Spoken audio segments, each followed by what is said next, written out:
Hi, Matt. Welcome to our IBTalks series. This is a podcast series hosted by International Business Times UK. Do you mind introducing yourself for the camera, please? Sure, yeah. I'm Matt Bird. I live between Covent Garden in central London and a beautiful city called Noto on the island of Sicily in Italy. I'm an entrepreneur. I do a lot of things, and I only do things that I love doing. That's the most important. Great. Thank you so much. So the rest of our conversation will mostly center around your successes in your professional life. Before we Some failures as well. Absolutely. Good. We always welcome some failures into the conversation. So before we dive into the rest of that, do you mind talking us through a little bit about your life before your professional life? So your childhood, where you went to school, things like that. Oh my goodness. If you don't mind. You want to go all the way back there? Whatever you feel comfortable with, of course. Yeah, I've got lots of stories. I can tell stories. Whatever you feel comfortable with, absolutely. Yeah, I think one of my most memorable experiences at school was my packed lunch. I remember my family were not very flush with money, and my mum was always counting the housekeeping. And our packed lunches, we always had a sandwich and an apple, because an apple a day, and all that. Exactly. But I always resented the fact that my packed lunch never had a packet of crisps, and all the other kids had a packet of crisps, or chips, as you call them in the US. Yes, exactly. And but my father did work for a confectionery company, so whilst it didn't have a packet of crisps, it always had a bar of chocolate. And I remember one day, another guy sat next to me eating his packed lunch. He said, "Hey, Matt," he said, "can I buy that chocolate bar off you?" And I said, "Yeah, sure, Barney." So I sold him the chocolate bar. Now, Barney happened to be the most popular kid in the class. And what Barney did, every kid wanted to do. So it wasn't long before I was taking a whole box of chocolate bars to school and sending them in the break time, And I think that's when I first discovered I had an entrepreneurial spirit. Exactly. But that's about all I learned at school, because they put me in remedial English classes, and most of my teachers told me I was stupid. So I left school not feeling great about myself, but I did learn how to start a little business. You did start your first business back in school. That's great. That's a great story. Thank you for sharing that. So I want to get a little into your current business life, into your professional life. I know a big concept for you in your professional life has been relationology. Do you mind breaking down what that means and how it influences your personal life and professional life now? Sure, yeah. Well, again, it goes back to childhood, as many things do. I remember my father, hearing the doorbell ring and putting the television on mute and making my mum and my sister and I hide behind the sofa and pretend nobody was home. So I grew up in a highly relational environment. But actually, things like that happen to you, and you either follow suit or you break out. And I chose to break out because I realized that actually it's the quality of our relationships that determine our quality in life. And a few years ago, I was asked to speak at a business conference on the subject of networking. Now, I love speaking, but I hate networking. And I explained this to the organizer, and they were very disappointed. And they said, "But Matt, you're really into relationships." I said, "Yeah, I think we need to stop networking and start relationships." He said, "Will you come and speak on that subject?" I said, "Yeah, sure." But I didn't want to become known as the anti-networking guy. So I thought, what do I call this? Because I think relationships are a science, because we can all learn to do them better in our professional lives. But they're also an art form, because they take a lifetime to master. So I was thinking about the art and the science and the study of relationships, and I thought, relationology. I ran to my computer, searched the name, bought the company, trademarked the name, bought the web domain, and that's when I started a little business, actually, all about the power of relationships in the workplace. And I wrote a book on the subject and other stuff. But it has influenced my entire professional and life philosophy, because for me, money can come and go, assets can come and go, but relationships are the most valuable asset we have, and they actually gain in value over time rather than depreciate in value over time. And I always say the true currency of business is relationships, not money. It's actually trust between people and organizations that creates you to do things and achieve things that have an impact in the market and in the world. Absolutely. I would love to read that, by the way. Yeah. It sounds very interesting. Give me the link. That would be great. Thank you. All right, so moving on. One of your many undertakings is that you have a publication company, Publish You, and you help writers publish their own books, correct? So how and why did you start Publish You? What was the motivation for that? Well, it's strange, because I was in remedial English classes at school, I really struggled. I left school believing I was stupid because that's what most of my teachers told me. So I've got a literary education, as you can tell. Yeah. That's a joke, by the way. I can tell now. You speak well. And in my 20s, I actually discovered that I was dyslexic. And that helped me understand some of the reasons why I struggled so much Yeah. at school. And there's a lot of stigma that can exist around neurodiversity, dyslexia. And so it took me a long while to kind of overcome that. And over the years, I've realized that actually dyslexia isn't my disadvantage in life. It's actually my advantage. And so I've embraced it. I celebrate it. I play to it. And actually, it's what makes me, a great ideator, problem solver, visualizer of the future. I join connections between people and places and things, very, very fast, which is, it's one of the characteristics that can exist in people who have dyslexia. Absolutely. So I've really tried to turn it to my advantage. Anyway, back to your question. That's great. How did I come to write a book? Well, I was sat with a guy one day having a coffee, and he said, "Matt, you've got a book in you." And I was like, "What?" He said, "Yeah, that stuff you were telling me about what you're going to speak about at that conference, that's a book." And he picked up his phone, dialed his publisher, and he said, "I've got a young guy," it's a couple of years ago, not many. A young guy sat here with me, he's got a book in him, will you publish it? And he passed me the telephone. I nearly wet myself. And so in those moments, I had to kind of lay out the whole book to the guy, but that's how I came to publish my first book. And a lot of what I do now is actually saying to other people, "Hey, Sarah, you've got a book in you. And if I can overcome my obstacles to writing a book, you can certainly overcome yours." Yeah. And so, I've authored more than 20 books now. And because of that, over the years, lots of people have come to me for help with their books. So I want to write a book, I don't know where to start. I've started a book, I got stuck. I've written a book, can't get it published. So I codified my process, and now I coach people over 100 days to write the book within them. And that's where Publish You began. And then people said, "Well, Matt, we want to publish it, but can't get a contract with a traditional publisher, and I don't know how self-publishing works." So we ended up setting up a publishing house as well. So I coach people to write their books in 100 days. Wow. And then we enable them to publish their books globally in another 100 days. Wow. And so the company's called Publish You. Yeah. I just get a huge buzz out of helping people write their books. Yeah. This has a huge impact on their own mindset. Yeah. I never thought I could write a book, let alone 100 days. Now I'm asking, what else have I told myself I can't do that I actually can? And then there's their family. I mean, I get little videos from authors of their kids who have drawn and written a little book, stapled it together, and said to mummy or daddy, "Hey, record this on video and send to the publisher," by which they mean me. So I get these cute little videos from my authors from their kids who are reading these books. But children are growing up in homes where it's normal that mum or dad have written and published a book. So they're going to grow up thinking, "I can write and publish a book." And this is before you even get to the readers of the books that are published. So I just feel it has massive social impact in people's lives. Yeah, absolutely. Do you have a certain book that sticks out from one of those ideas that someone brought to you, one of those people that came to you with a story idea and that was unpublished? Do you have one that really sticks out in mind? I couldn't name it because I try to be equitable. I try and promote all of our books. Fair enough. We publish a book every week. Oh, wow. Okay. And some of them are business leaders who want to build their brand and generate income. Some of them are seniors in life, and their children and grandchildren have said, "Hey, grandpa, grandma, don't let your stories die with you. Will you write them down?" Through to somebody who's had a life-changing experience that wants to tell their story to other people. Or I'm going to the House of Commons later today to the launch of one of the authors that I've coached for the launch of their book. Okay. And they're campaigning on a particular social issue. So I have all sorts of people from different backgrounds who come to me and say, "Matt, I want to write a book. Will you help me?" That's great. That's awesome. You probably spend a lot of your time reading then. Yeah, fair bit. Yeah, it's great. All right, so moving on. In what ways does being a writer factor into being a business owner? It's a really good question. I don't think they necessarily correlate, but I think the important thing for me is I'm not coaching people to write books, and I've never written a book.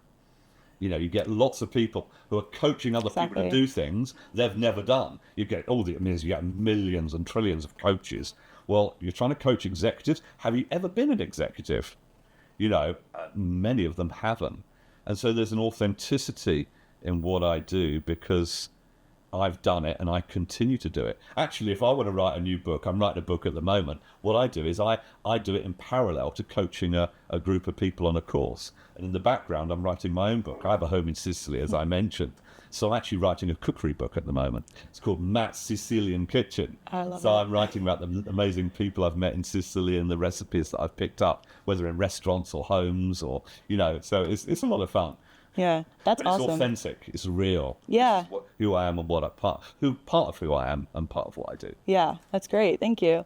So what impact do you think media plays in being a successful entrepreneur? Yeah, I think communication, full stop, is essential. You need to be able to, whether it's interpersonal in conversation or pitching in a boardroom or speaking to a crowd. Those are all phenomenally important skills. There's an urban myth out there that Warren Buffett, the most successful investor in history, you can say, he was speaking at a top US business school. And he said, I will give any student in the room today $100,000 for 10% of their future earnings. He said, but if you learn to speak in public, I will double my offer to you. Because the ability to be able to speak and write and articulate yourself clearly and succinctly with conviction to other people transforms your earning potential and your life prospects. Absolutely, as you're doing right now, right? Just who I am. Exactly. So we spoke a little bit about dyslexia earlier. You brought it up. How exactly was the process like of finding out that you had dyslexia? What was that like for you personally? How did you then begin to overcome that obstacle to writing 20 books yourself? Yeah, I mean, at first, dyslexia was just like, I was cursed. It was like I got this horrible disease, and it took me, it didn't happen quickly, but it took me a while to realize that this wasn't a divine mistake. It was by divine design. I'd been wired as a dyslexic, on purpose rather than by error. And the way it's often talked about in society is as if it's an error. I mean, dyslexia is described as a learning disability. Sorry, I'm not disabled. A learning difficulty. I don't struggle to learn. I struggle to learn the way school, but I'm a fast learner. So it's not a learning disability. It's not a learning difficulty. It's actually a learning difference. People are wired in different ways, and there should be no stigma associated with the different ways people learn. And I really struggled at school because of that. But I tell you what, a couple of decades later, when my daughter went through school, she's dyslexic like me. Often dyslexia is passed on from parent to child. She went through exactly the same pain and difficulty. And I feel angry that our education systems haven't yet woken up to the fact that people are wired differently, and we're pushed through this sausage machine. And the establishment thinks being clever means learning stuff, memorizing it, and then reproducing it by rote in exam conditions. Only a stupid person, a very stupid person, would think that is the only measure of human intelligence. And I think there's a lot of very stupid people who have created and sustained the education system. And that's not about teachers in the classroom. I think teachers in the classroom do an amazing job. When I published my first book, I actually wrote to my English teacher, Mr. Alul, because he was the only teacher in my school who didn't make me feel like I was stupid, and he encouraged me. And so when I authored the book, I reached out to my school. He'd retired, so I reached out to the Department for Education. I wrote to the Pensions Department, wrote a letter, sent the book, wrote a covering letter to tell the story. 6 months later, I heard from him. And I just wrote him a letter to say thank you for being an inspiration to me at school. Whilst everybody else made me feel stupid, you helped me believe in myself. And I thought you'd be interested to know. I've just published a book. And it was amazing to reconnect. Yeah. Some of the most formative people in my years were my English teachers throughout my younger years. So I absolutely understand that. Yeah. Okay. So you own 3 businesses. Is that correct? How do you balance all of those 3 together?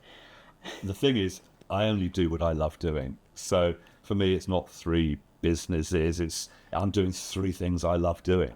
It's probably more than 3, but yeah. So, I mean, I'm passionate about giving to the people around me. So one of my ventures is a foundation, a non-profit foundation. We're working in 16 countries, and that's really important to me because for me, I meet lots of very wealthy, very influential people, but I know that meaning in life isn't found by what you get. Meaning in life is found by what you give. So for me, my foundation is about me giving back to society. And that's really, really important to me. There's Publish You, helping people to write their books, publish their books, launch their books. I mean, I don't know another publishing house that actually, they just publish books and they're only interested in authors that are famous. We want to make publishing accessible for everybody. So we do the whole thing together. And there's Relationology, and then I've got a little venture in Sicily. So I do stuff I'm passionate about. Because if you do stuff you're passionate about, it feels like you're never working a day in your life. And I'm living my dream now. Yeah. I'm not working towards my dream. I'm living the life I want to live today. Yeah, it's great. Sounds like you're doing exactly what you love. I love it. So this actually kind of segues into the next question as well. So what is your personal stance on entrepreneurship? I know this is something that you've talked about in the past and something that's been brought up in our previous questions already. So do you mind expanding on that a little bit? Yeah. So for me, entrepreneurship is really important. Personally, I'm a person of faith. I know not everybody is. And my belief about entrepreneurship stems from my faith, because I believe that God created the world out of nothing.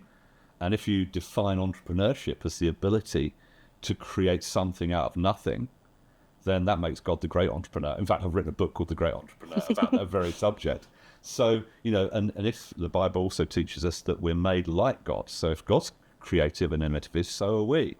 So at my core, I believe that every single person is creative, innovative, and entrepreneurial. And it comes out in different ways. So that's where my conviction comes from. But there are lots of people who aren't people of faith who believe exactly the same thing. But that's my rationale for it. And so I've written a lot and speak a lot on entrepreneurship because even though I run a foundation, I know that a non-profit can never solve poverty. There are some non-profits around who claim to be ending poverty. It's nonsense. You can never solve poverty by giving stuff away. The only lasting solution to economic hardship is jobs and enterprise. And so actually entrepreneurship is really important in terms of lifting societies and communities out of poverty, creating an economy that can sustain itself and reward those who work hard and look after those people who aren't able to work or are struggling for one reason or another. It's not the perfect system, but I believe it's the best system we have. Yeah, and it really plays into your role at Publish You as well, having people that are young entrepreneurs and starting up their careers with you. So yeah, it's great. I mean, writing a book is one of the most powerful ways you can build your personal brand. Absolutely. It's transformative. Yeah, absolutely. So you spend a lot of time with your businesses, in addition to your writing and pursuing, but they kind of flow together. Do you see your work as writing separate from your work in the business? Do you see it as all one together? How do you kind of balance all these different things that you're tackling at once? Yeah, I don't really try and balance. I have an energy and a vibe, and I just run with that. I think the key for me doing so many things is building teams. So in all my ventures, I've got point people who do the day-to-day. I'm an unusual visionary in that I'm actually have an eye for detail, but I don't like to live in the detail. I love to be creating the new and coming up with new ideas and new solutions to people's challenges in life. That's the space that I love to operate in. So I try and get out of the operational space as much as possible. And that's how I make everything work. Yeah. I work with great people. Yeah, great. Thank you. And you talked a little bit about, you mentioned your failures earlier. Yeah. I'm curious as to what those are, and you seem really open to talk about it. So I do want to hear you speak a little bit about that. Absolute fraud. I mean, anybody who comes on this show and only talks about their successes, they're kidding you. Yeah. Because anybody that's been successful has faced far more failures.